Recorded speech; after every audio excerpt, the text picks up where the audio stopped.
Un gusto de saludarlos nuevamente en otro sermón, reflexión para la semana. Hemos estado predicando pensando en las condiciones que estamos viviendo, pero también buscando la forma de acercarnos al texto bíblico de la manera más auténtica posible, de una forma expositiva, intentando reconstruir aspectos de la Escritura que habitualmente pasamos por alto.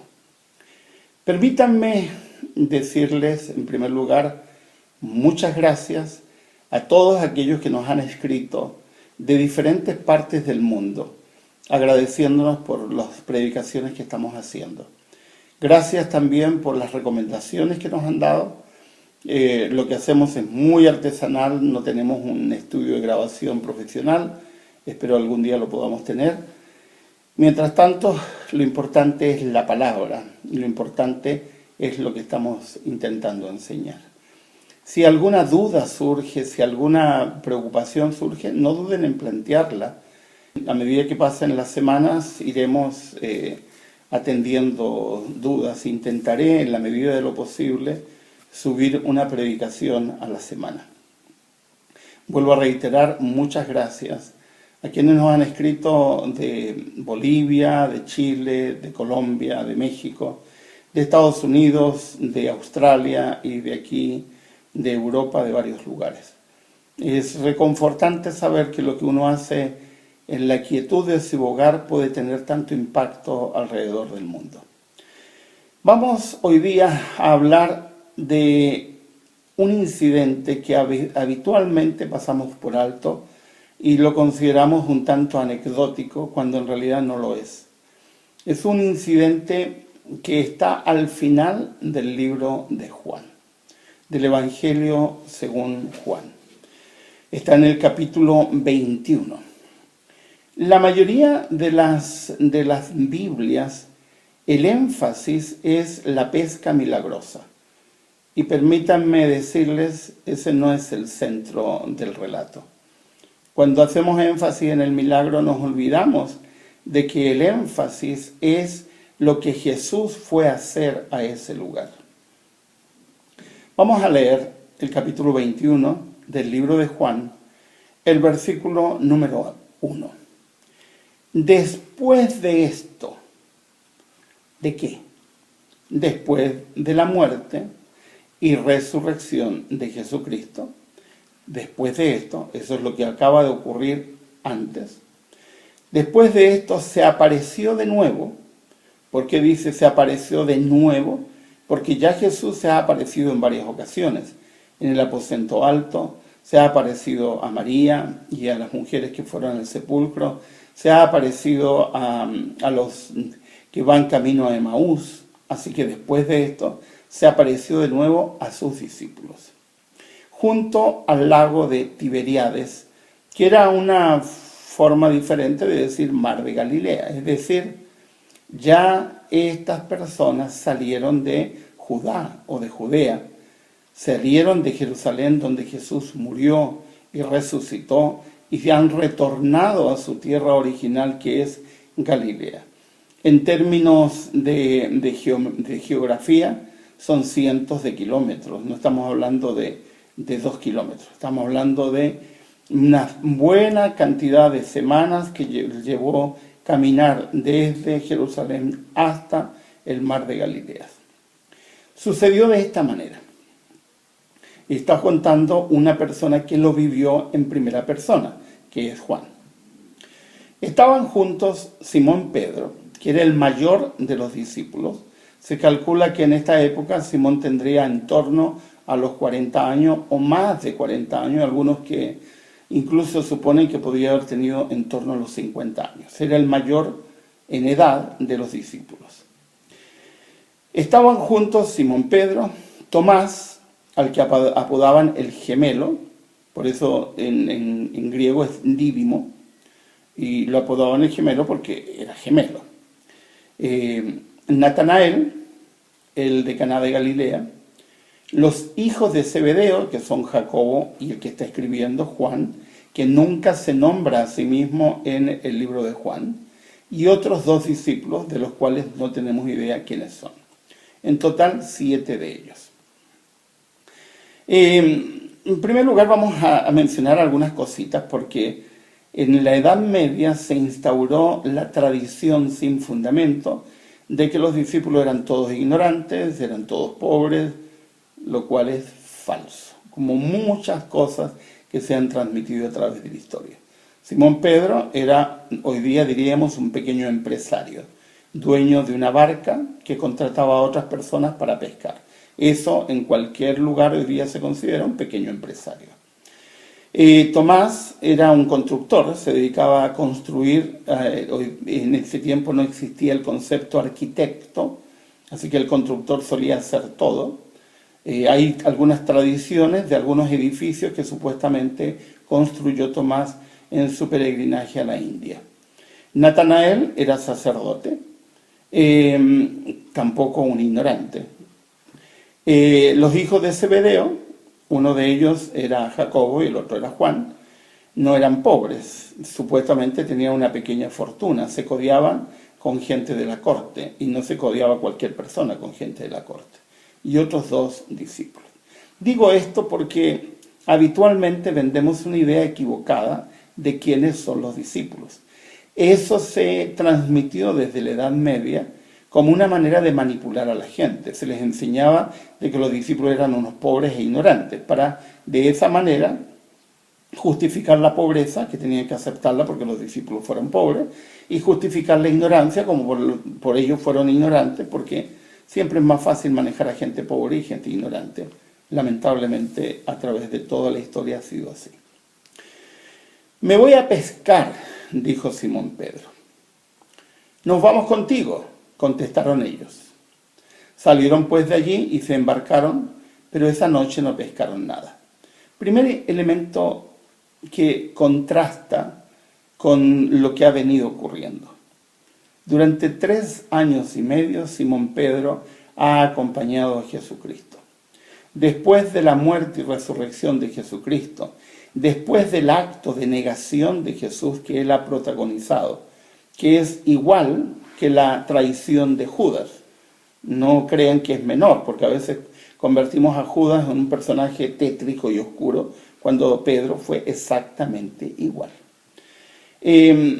Durante 3 años y medio Pedro no ha pescado. Pedro no ha salido a la mar. Pedro ha estado acompañando a Jesucristo en su peregrinar por Israel, por Judá y por algunos pueblos aledaños. Ahora, la pregunta que salta es, ¿por qué sale a pescar? Eso es muy importante. Esos detalles los pasamos por alto. Pensamos, bueno, ¿no se le ocurrió otra cosa que hacer? No. Jesús lo llamó para ser pescador de hombres. Y cuando Jesús muere y resucita, y después de su traición, lo primero que se le ocurre es salir a pescar. ¿Por qué? Porque en el fondo Pedro no se siente digno de ser parte de los discípulos, porque él se sabe traidor y de alguna manera cree que su andar con Jesucristo se acabó. Ahora, también existe una tradición infundada, falsa, de que todos los discípulos de Jesús eran pescadores. Falso, solo 3 eran pescadores. ¿Quiénes eran? Simón, su hermano Andrés, que tenían esta pequeña empresa con una embarcación donde subcontrataban a otras personas para salir a pescar. Jacobo, que dirigía la empresa de su padre y tenían varios barcos que salían a pescar. Juan no era pescador. Juan era de una familia de empresarios que se dedicaban a la pesca. Juan probablemente en la época de que se unió a los discípulos era un adolescente, tendría alrededor de 15 o 16 años, que para los cánones de la época era un joven adulto. Hoy día 15 y 16 años son unos imberbes, pero es porque la sociedad contemporánea los ha convertido en eso. Salen a pescar. Y contra todo pronóstico, están toda la noche y no pescan nada.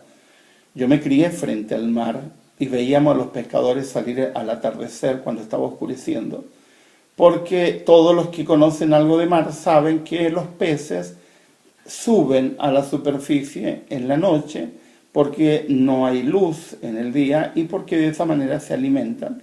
Y es la forma más fácil de poder pescar, porque si no, en el día no hay mucha esperanza, a menos que haya un cardumen, que no es muy común. Lo normal es que salgan a pescar de noche.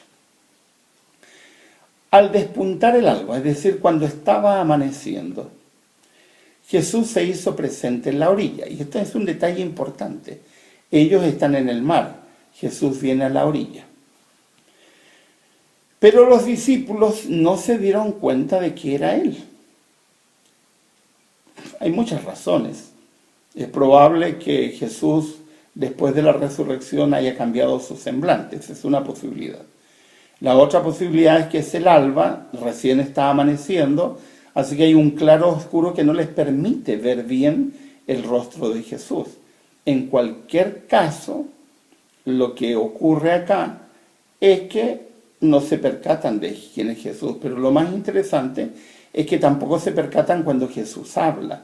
Eso significa que se ha producido un cambio.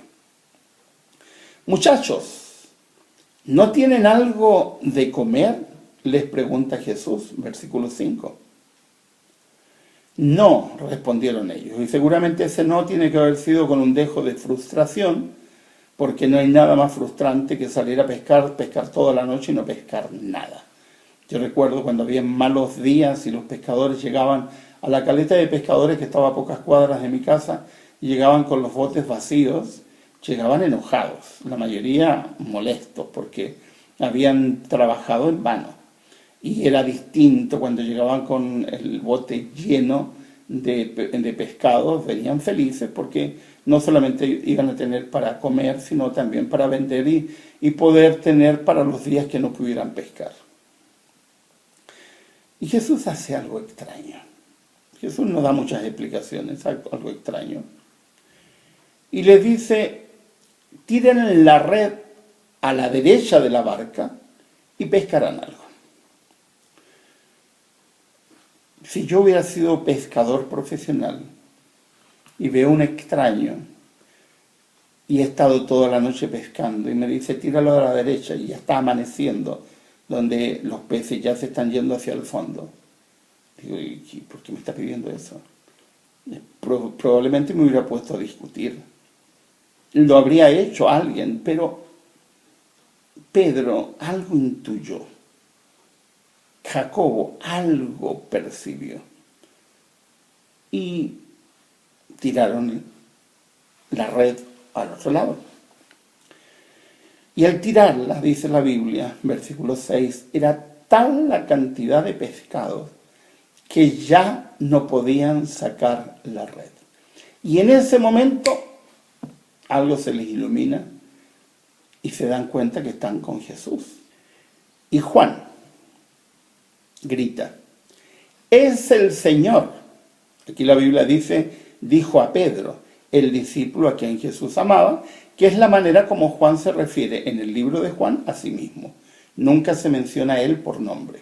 Una forma antigua de escribir y era habitual.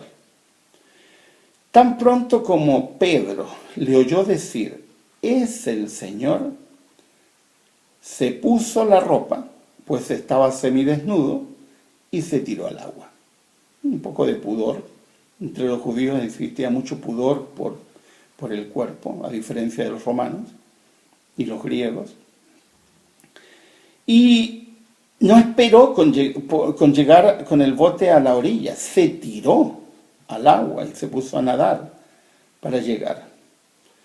Los otros discípulos no lo siguieron, no lo acompañaron, porque locura, ¿por qué me va a tirar al agua si estamos tan cerca de la orilla?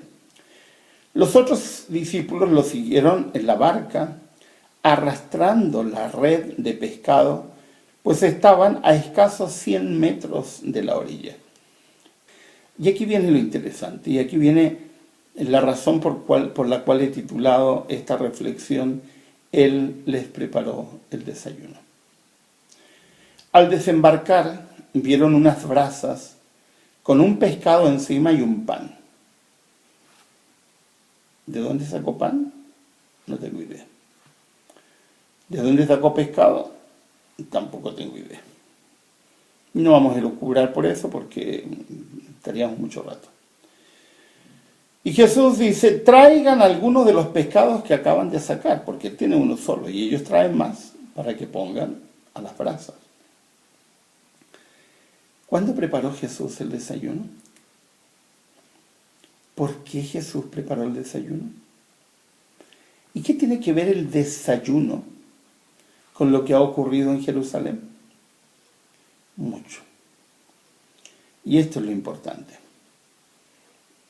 Lo último que acaba de ocurrir en la experiencia de Simón Pedro es que Pedro ha negado a Jesucristo. Luego ha venido la resurrección, vio a Jesucristo, habló con Jesucristo, no fue el hombre extrovertido que siempre fue, salvo en esta oportunidad que se tiró al agua. Él está muy avergonzado, él sabe que cometió un error, sabe que no merece perdón, sabe que él ha cometido algo que es tan grave como lo que hizo, tan grave como lo que hizo Judas. Simón Pedro subió a bordo, es decir, se devuelve, porque llega a la orilla y no hace nada, no se acerca a Jesús, se mantiene a distancia, se asegura de que es Jesús y se devuelve. Eso es muy decidor. En la psicología de la culpabilidad, eso habla de lo que está pasando por la mente de Pedro. Porque si hubiera sido otro momento, se tira a los brazos de Jesús y lo abraza y hace fiesta, y aquí no lo hace. Se devuelve a la barca. Y sube a bordo y arrastró hasta la orilla la red, no él, junto con el resto, la cual estaba llena de pescados de buen tamaño. Eran 153, pero a pesar de ser tantos, la red no se rompió. Y alguien se dio el trabajo de contarlos. 153.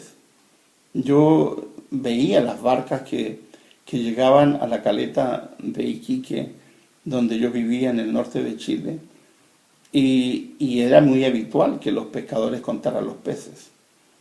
Así que esto no es poco habitual, o sea, que se les ocurrió contarlo porque era un milagro. No, normalmente los pescadores hacían eso, contaban porque uno están acostumbrados y otra cosa que es también su sustento. Entonces quieren saber cuántos pescados traen para saber cuánto es la ganancia que tendrán y lo que van a hacer. En ese momento escuchan a Jesús que les dice, ya le ha dado una instrucción, o sea, dos instrucciones, ahora les está dando la tercera. La primera es, tiren la red. La segunda es, traigan pescados, más pescados, para evidentemente ponerlo a las brasas. Y ahora la tercera es, vengan a desayunar, les dijo Jesús. Qué hermoso. Y a mí me emociona este párrafo. Jesús preparando el desayuno. Jesús dándose tiempo para preparar el desayuno. Pan y pescado a las brasas. Entre paréntesis, Jesús no era vegetariano, ese es otro invento. Y los discípulos tampoco, es otro invento. Ahora dice acá, ninguno de los discípulos se atrevía a preguntarle, ¿quién eres tú?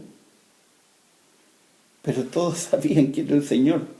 Eso lo está diciendo Juan casi 70 años después.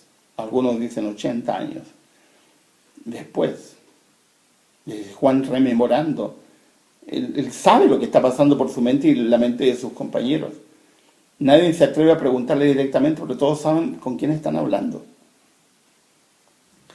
Ahora viene la siguiente parte. Jesús se acerca. Jesús se acerca. Jesús toma el pan y se lo dio a ellos e hizo lo mismo con el pescado. Ahora dice acá Juan en rememoración Esta fue la tercera vez que Jesús se apareció a sus discípulos después de haber resucitado. En realidad es la cuarta vez, pero es la tercera vez donde los discípulos están juntos, porque también María es discípula y los de Emaús también son discípulos, pero está hablando del grupo de los 12. Ahora, Jesús preparando el desayuno y Jesús sirviendo el desayuno. Y Jesús ya ha muerto y ha resucitado. Y comen en silencio, todos. Teniendo un volumen de cosas en la cabeza y pensando una y otra vez, ¿quién es? Si es Jesús. ¿Por qué nos preparó desayuno? Y luego Jesús, cuando hubieron comido, versículo 15, se acerca a Simón y le dice: Simón, hijo de Jonás, ¿me amas más que estos? Y le responde Pedro: sí, Señor, tú sabes que te amo. Y él le dijo: apacienta mis corderos. Pedro no dice más. Jesús lo debe haber mirado con la mirada que tiene que tener Jesús, que es una mirada de ternura, que no tiene absolutamente nada que ver con el discurso de venganza y de odio que transmiten algunos cristianos en la época actual, o con esos dibujos tétricos que pintan el rostro de Jesús. No, es un rostro de ternura, es un rostro afable, es un rostro amable. Volvió a decirle la segunda vez: Simón, hijo de Jonás, ¿me amas? Y Pedro le respondió: sí, Señor, tú sabes que te amo. Y le dijo: pastorea a mis ovejas. Yo me imagino la mente de Pedro burbujeante de ideas, triste, con esa sensación de: ¿por qué me haces esto, Jesús? ¿Por qué, si tú sabes que yo no soy digno? Y vuelve Jesús por tercera vez. Versículo 17. Simón, hijo de Jonás, ¿me amas? Y Pedro se entristeció de que le dijesen la tercera vez: ¿me amas? Y le responde exactamente como lo ha dicho antes: Señor, tú lo sabes todo. Tú sabes que te amo. Y Jesús le dice: apacienta mis ovejas. Se ha especulado mucho sobre estas tres preguntas, se han hecho una cantidad de discursos sobre el Cordero, y a mí no me interesa enfatizar eso.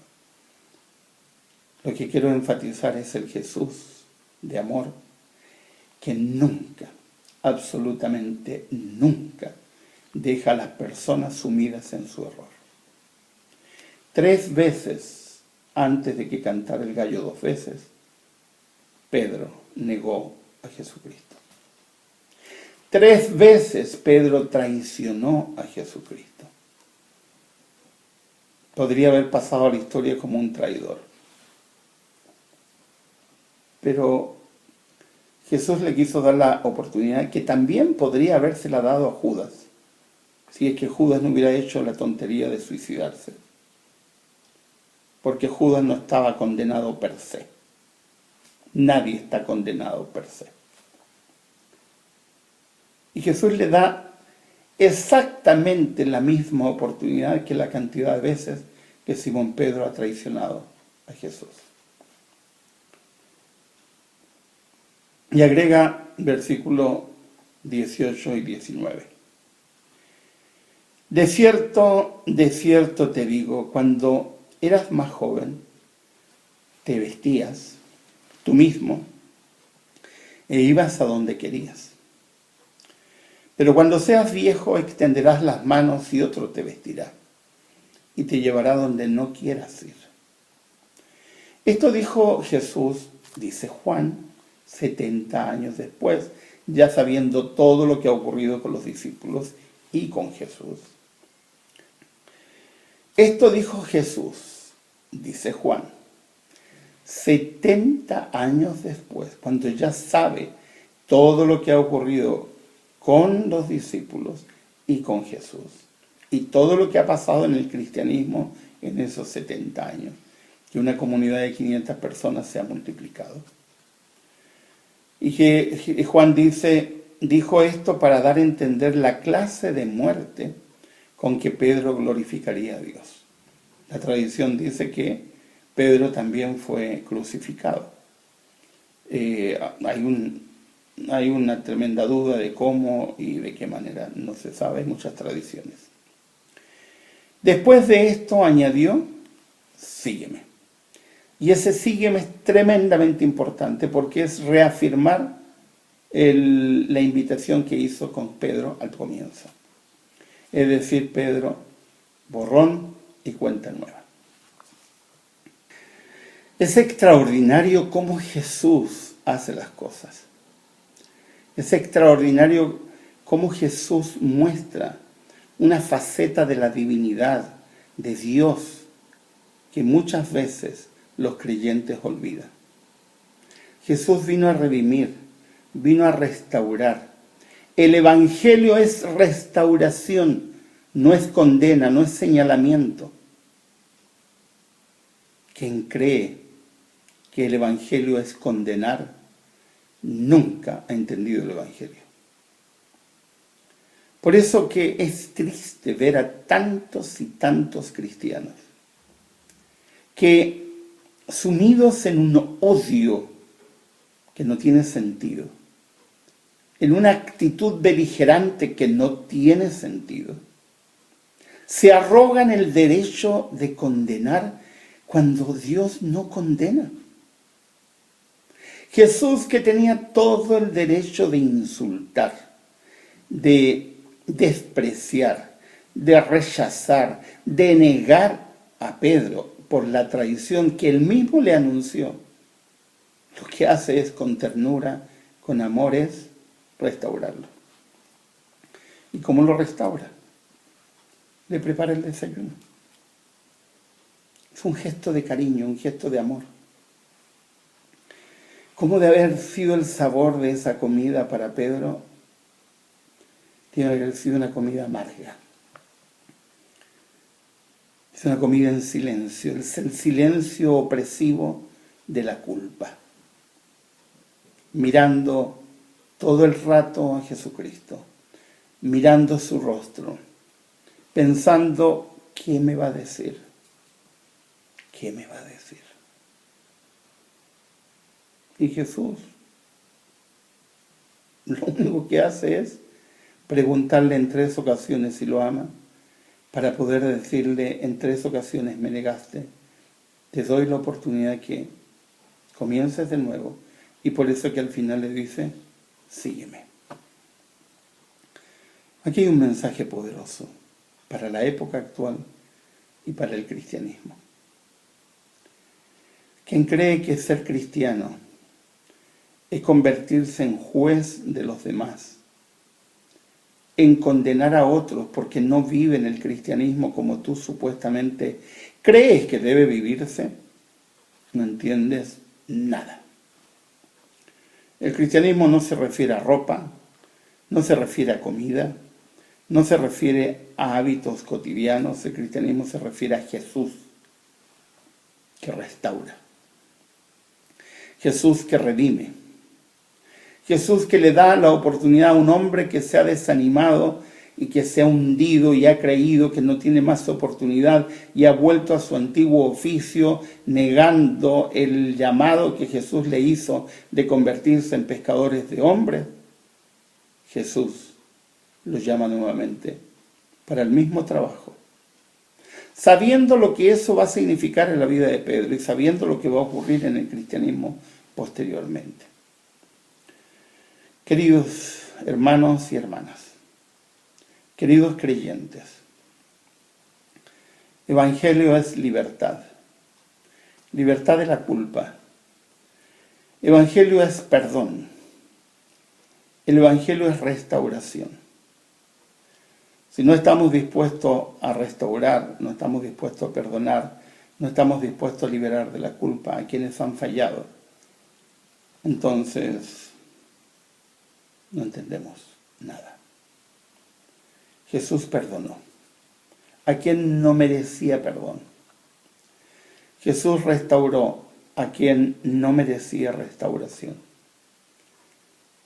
Y no solo eso, le preparó el desayuno como un acto de amor, diciéndole: Pedro, cálmate, te estoy preparando el desayuno. Quiero que te alimentes. Quiero que entiendas que no tengo nada contra ti. No fue a acusarlo así, señalándolo, fue con amor, con cariño, con bondad. Ay, cuánto necesitamos hoy día en el cristianismo a cristianos que preparen el desayuno. Cuánto necesitamos hoy en el cristianismo a cristianos que dejen las tonterías de estar peleando, juzgando y condenando, y se conviertan en los preparadores del desayuno de aquellos que han errado. Que los esperen en la orilla y le digan: les tengo preparado el desayuno. Y los reciban con bondad, con cariño. Solo cuando eso ocurra, el cristianismo tendrá sentido.